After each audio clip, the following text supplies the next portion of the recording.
In 1926, a woman walked into a Vatican hearing and said the following: "I forced my daughter to marry the Duke. I have always had absolute power over my daughter." The woman was Alva Vanderbilt, one of the richest, most powerful women in Gilded Age America. She was not confessing under pressure. She was not testifying against her will. She volunteered these words to an investigator in a formal proceeding 31 years after the wedding she had engineered. Her daughter was 50 years old by then. She had been a duchess, a philanthropist, a suffragist, and a survivor. She had spent 11 years in a palace she had not chosen, married to a man who told her on their honeymoon that he had given up the woman he loved for her money. Her name was Consuelo Vanderbilt, and this is the story her mother spent a lifetime trying to write for her, and that Consuelo spent a lifetime rewriting herself. To understand what was done to Consuelo, you have to understand what America looked like in 1877, the year she was born. The Civil War had been over for 12 years. The country was rebuilding itself with a speed and an appetite that had no precedent in human history. Railroads were crossing the continent. Steel was being poured into cities. Fortunes were being made in a single generation that dwarfed anything the old aristocracies of Europe had accumulated over centuries. At the center of this world stood a small number of families: the Astors, the Belmonts, the Vanderbilts.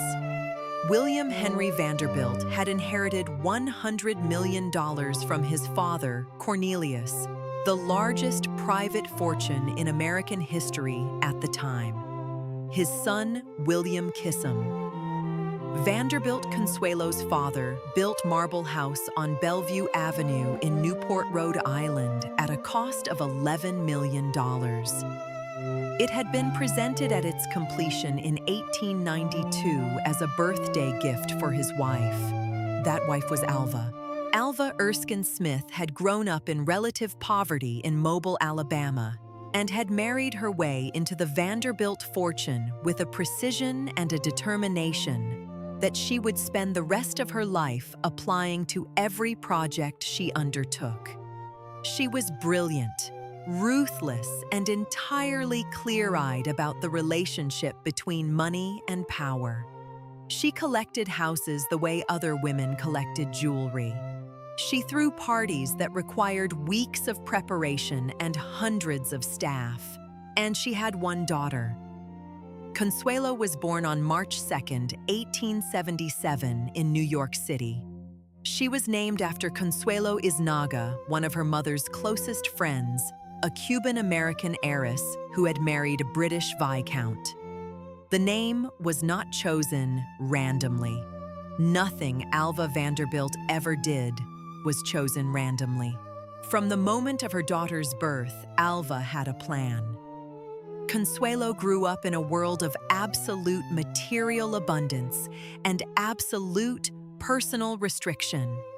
These two things coexisted in the Vanderbilt household without apparent contradiction, because Alva had constructed a life in which everything, the houses, the parties, the clothes, the social calendar, and the children existed as expressions of her own will rather than as lives being lived by separate human beings.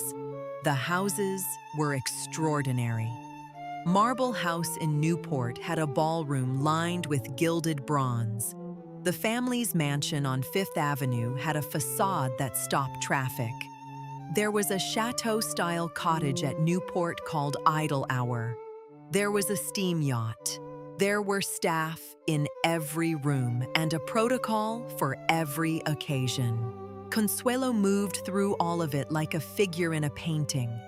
Tall, dark-eyed, with the long neck that artists would later fixate on, and the particular stillness of someone who has learned very early that drawing attention to herself has consequences. She was educated by governesses. She spoke French and German. She read voraciously in the private hours that Alva had not yet scheduled. She was by every account exceptionally intelligent. Alva's response to this intelligence was to redirect it. The physical discipline alone was remarkable. Consuelo wore a steel brace on her back throughout her childhood to ensure she held herself correctly. She was required to practice piano for hours each day, whether she wished to or not. Her bedroom at Marble House, which she would later describe in her memoirs, had walls of cold stone and contained almost nothing personal. Alva had, she wrote, forbidden the intrusion of her personal possessions. There was no evidence, she said, that the room was inhabited by a young girl. She was, in her mother's vision, not a young girl. She was a project. The plan had been forming since before Consuelo could walk. The name chosen at birth pointed directly toward it. The education pointed toward it. The deportment lessons and the language tutors and the steel brace all pointed toward it. Consuelo Vanderbilt was being prepared with the thoroughness of a military campaign to marry into the British aristocracy. What Alva had not accounted for was that her daughter would fall in love with someone else first. His name was Winthrop Rutherford. He was 29 years old when they met, and Consuelo was 17. He was handsome, well-connected, a member of old New York society, exactly the kind of man that a girl of Consuelo's background might reasonably have been expected to marry. By every measure except the one that mattered to Alva, he was an entirely suitable match. He did not have a title. Consuelo fell in love with him in the summer of 1895 with the particular ferocity of someone who has spent 17 years being told what to feel. She told her mother. What followed was, by Consuelo's own account, a confrontation of remarkable violence. Alva told her daughter that if she did not give up Winthrop Rutherford, she would have a heart attack and die. Then she told her that she would have Winthrop murdered. Then, when neither of these threats produced the desired result, immediately she locked Consuelo in her room. Consuelo stayed in that room and thought about what she had been told. Then she gave in. She would later describe this capitulation not as weakness, but as the product of a lifetime of conditioning so thorough that resistance felt physically impossible. She had been taught in every room of every house she had ever lived in that her mother's will was the structure of the world. She had no template for what it would look like to defy it completely. She was 17 years old.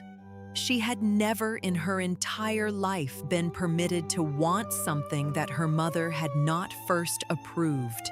Alva, meanwhile, had already been in contact with an intermediary named Lady Minnie Paget, who had been quietly brokering matches between American heiresses and British aristocrats for years. The candidate had been identified. The terms were already under discussion. The man in question was Charles Spencer Churchill, the 9th Duke of Marlborough, 31st in line to the British throne, and the owner of Blenheim Palace, one of the grandest private residences in England. Blenheim Palace was also in 1895 in a state of serious financial decay. Its roofs leaked, its farms were failing, its maintenance costs were ruinous. The duchy needed with some urgency an injection of American money. Charles Spencer Churchill needed a dollar princess. Alva Vanderbilt had one available. The Duke proposed to Consuelo in the family cottage.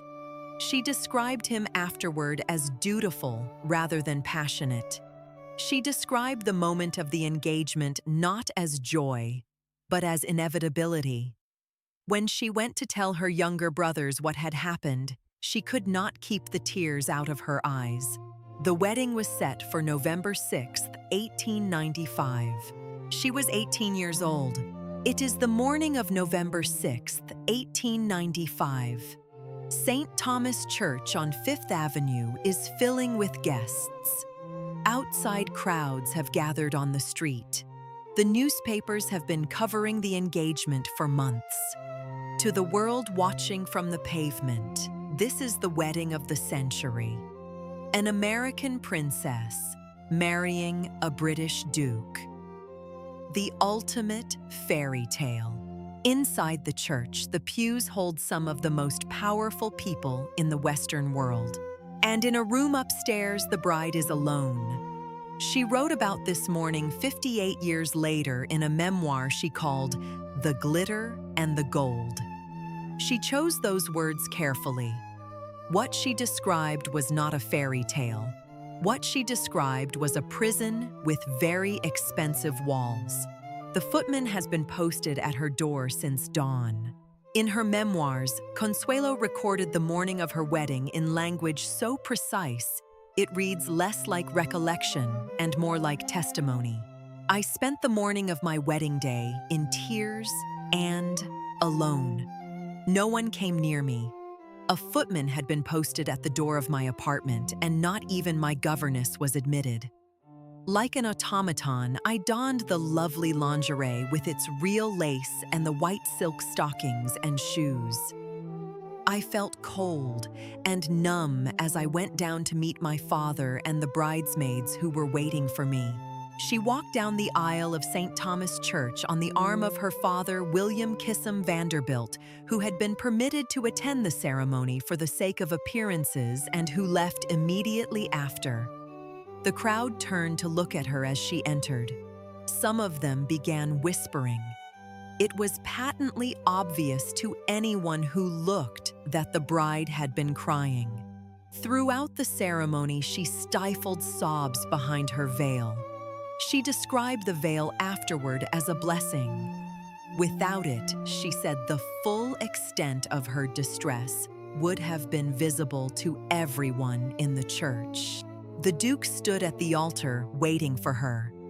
Charles Spencer Churchill was 24 years old, slight, not particularly tall, and wearing an expression that contemporaries variously described as solemn and remote.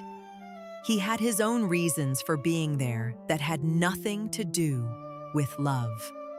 On the honeymoon, he would tell his new wife directly that he had given up the woman he loved in England to collect $2.5 million in railroad stock as a marriage settlement. He said this, by Consuelo's account, without apparent cruelty. He said it as a statement of fact, because to him it was a statement of fact. $2.5 million in 1895 was equivalent to approximately $90 million today. Blenheim Palace had been purchased. The honeymoon was in the south of France. Consuelo spent it thinking about Winthrop Rutherford. She told her husband this. She told him she wanted to run away. The Duke, with the particular composure of a man who has already received his payment, declined to be disturbed by this information.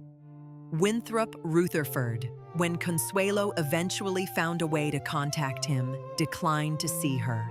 He married someone else 2 years later. She arrived at Blenheim Palace in the autumn of 1895 and understood immediately that she had moved not from one home to another, but from one institution to another. The palace had 287 rooms. It had a staff of hundreds. It had protocols for every occasion and a hierarchy so intricate and so rigid that learning it took years. Her role within that hierarchy was specific and non-negotiable. She was to be the Duchess. She was to produce an heir. She was to represent to produce an heir. She was to represent the family with grace and composure at every public occasion. She was to do this indefinitely in a building she had not chosen, beside a man who had told her on their honeymoon that he was in love with someone else. She produced the heir in 1897. A second son followed in 1898. Charles had his heir and his spare, a phrase Consuelo herself would later coin.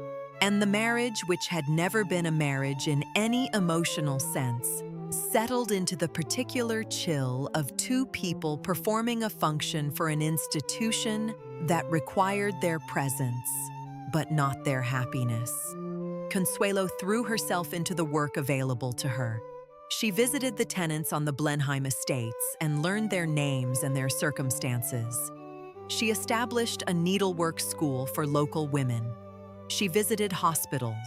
She gave speeches. She became in the public life of the Marlborough family genuinely beloved, admired for her grace and her intelligence, in a way that the Duke was not and had never been. The British public adored her. The Duke pursued his own interests with complete indifference to her existence. By 1905, they were living entirely separate lives within the same palace. The separation became formal in 1906. Their sons were 8 and 9 years old. She had been a duchess for 11 years. She had fulfilled every function the title required of her. She had restored Blenheim Palace, produced the heirs, performed the duties, and conducted herself throughout with a public dignity that never once allowed the world to see the full cost of what had been done to her. Now at 29 years old, she was free, or something that looked from the outside very much like it. She had escaped Blenheim. She had escaped the Duke. She had escaped the marriage her mother had engineered with the precision of a financial transaction and the brutality of a prison sentence. But there was one thing Consuelo Vanderbilt had not yet escaped. Her mother was still alive, and Alva Vanderbilt, now Alva Belmont, had spent 30 years building a version of her daughter's life that she believed in completely. She had testified publicly and without remorse that she had forced Consuelo into the marriage, that she had always had absolute power over her. The question no one had yet asked was what Consuelo intended to do with the power she had just taken back. The answer would surprise everyone who thought they already knew who she was. The separation from the Duke in 1906 did not produce the scandal that everyone expected.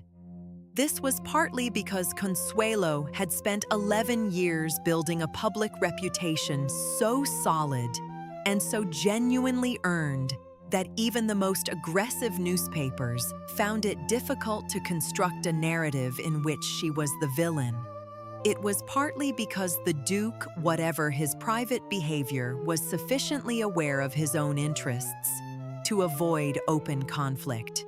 And it was partly because Consuelo herself managed the transition with the same controlled precision she had applied to everything else in her public life. She moved to Sunderland House in Mayfair. She hosted literary salons. H.G. Wells came. J.M. Barrie came. George Bernard Shaw came. She became a vocal advocate for women's suffrage at a moment when that position required real courage from a woman of her social standing. She spoke at public meetings. She wrote. She used the platform that her title and her fortune and her 11 years of impeccable public behavior had given her. And she used it for something that had nothing to do with the institution that had originally granted it. The Duchess of Marlborough was becoming someone her mother had not planned for. But freedom for Consuelo did not arrive cleanly. It arrived in pieces over years, with complications she had not anticipated. The legal dissolution of the marriage took far longer than the emotional one. The Marlboroughs divorced in 1921, 16 years after the formal separation. The Vatican annulment, which the Duke required in order to convert to Catholicism and remarry in the church, came in 1926. During the annulment proceedings, Alva Belmont appeared before an investigator and delivered the testimony that would define her legacy in a single sentence. "I forced my daughter to marry the Duke. I have always had absolute power over my daughter." She said this without apparent regret. She said it as a woman accounting for a decision she had made and stood behind. What she did not say, what the record does not contain, was any acknowledgement of what that absolute power had cost the person over whom it had been exercised. Consuelo was 49 years old when her mother said these words in a formal proceeding. She had known them to be true since she was 17. Having them stated publicly by the person who had done it in a document that would enter the historical record did not restore 11 years of her life. It did not give back the morning she had spent alone in a room with a footman posted at the door.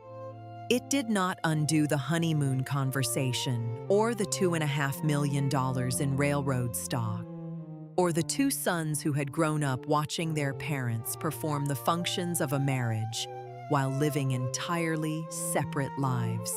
What it did was confirm officially and irrevocably what Consuelo had always known. She had been right. By the time the annulment came through, Consuelo had already moved on. She had married Jacques Balsan on July 4, 1921, the 4th of July, American Independence Day, a date she would later admit was not entirely coincidental.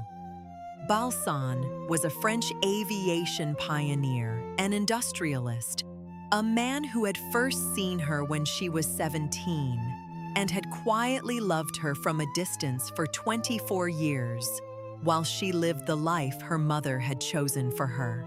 They settled in France. They restored a chateau in Normandy near the Forest of Dreux. They entertained Winston Churchill, who was Consuelo's cousin by her first marriage, and who remained one of her closest friends throughout her life. They built a sanitarium on their property large enough to house 80 sick children. She ran a play school in the summers for local children who had nothing.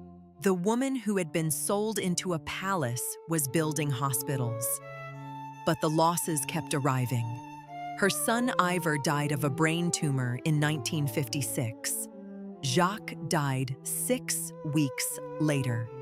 Two of the people she had loved most in the world were gone within the same month. She was 79 years old and had outlasted almost everyone who had shaped her life. Her mother, her first husband, her second husband, her son.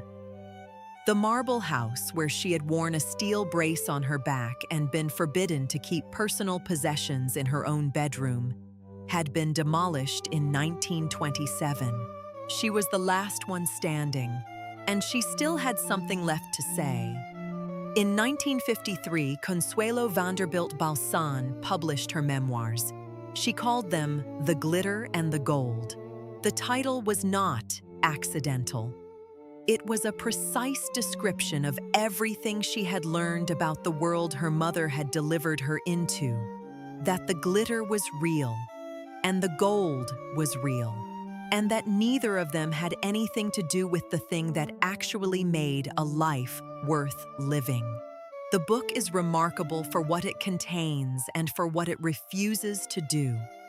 It contains specific, unflinching accounts of the morning of her wedding, of the honeymoon conversation, of the 11 years at Blenheim. It refuses, throughout, to perform bitterness. She writes about her mother with a complexity that is far more devastating than anger, as a woman of extraordinary ability, who directed that ability entirely toward the wrong ends, who genuinely believed that what she was doing for her daughter was a form of love, and who was wrong in ways she never fully understood. She writes about Jacques Balsan with a warmth so different in texture from everything else in the book that the contrast itself becomes the argument. This is what she had been looking for. This is what the glitter had been covering. She died on December 6, 1964, in Southampton, New York. She was 87 years old. She had outlived 2 husbands, one of her sons, and the entire social architecture that had been built around her birth. As she had stipulated in her will, she was buried at St. Martin's Church in Blaydon, Oxfordshire, the parish church for Blenheim Palace. The place she had not chosen. The place she had nevertheless made her own. Her dowry of $2.5 million had restored Blenheim Palace to the condition in which it stands today. It is one of the most visited historic houses in England. More than 800,000 people walk through it every year. Almost none of them know the name of the 18-year-old girl who paid for it with the only currency her mother had ever allowed her to possess, her own life. But she got it back. That is the part that history keeps forgetting to mention. Consuelo Vanderbilt got it back. The Gilded Age built its monuments on the lives of women who were never asked. Marble House, Blenheim Palace. The entire transatlantic machinery of titles traded for fortunes, and fortunes traded for titles. It ran on compliance. It depended on daughters who would do what they were told. Consuelo Vanderbilt did what she was told for 11 years. And then she stopped. The next story on this channel is about a woman who never complied at all. A woman born into 2 empires, claimed by neither and destroyed by both. If these are the stories you have been looking for, the ones history keeps in the footnotes, the ones that were never supposed to reach you, stay. A new one is here every week, and not one of them will be the version you were taught.